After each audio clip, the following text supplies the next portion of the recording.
Sapete che oggi c'è il corona e mi ha messo sul letto per 15 dias? Ostrega!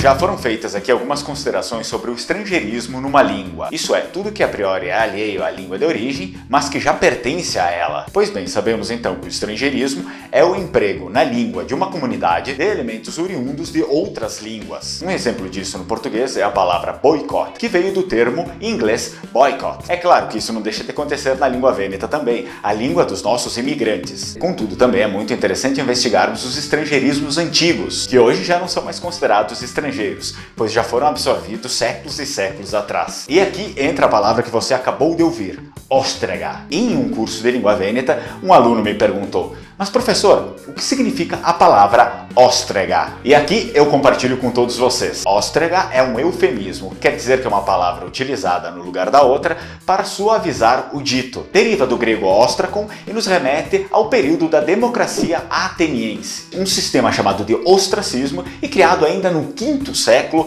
antes de Cristo. Era uma votação feita nada mais nada menos com cascas de mexilhões. É por isso do termo ostracismo, pois vem de ostra e esses mexilhões serviam como cédulas de papel para votações. E essa votação era feita para banir da cidade pessoas perigosas para as instituições. E o termo utilizado para isso era ostratizar. O sujeito foi ostratizado daqui. Por fim, a palavra chegou à República Vêneta por conta das relações com o Império Bizantino, o qual possuía o latim e o grego como línguas de Estado. E assim os vênetos fizeram ao seu modo, foram dando a sua cara para a palavra, que ao passar do tempo foi se transformando em ostrega, e que hoje em dia já perdeu seu sentido original para as pessoas que a utilizam, o que reforça a máxima. As palavras estrangeiras acabam se fundindo e perdendo a sua estrangeiridade dentro das línguas que as tomaram por empréstimo. Isso é, a língua não se transforma em outra língua, ela apenas amplia o seu repertório lexical, enriquecendo o seu vocabulário.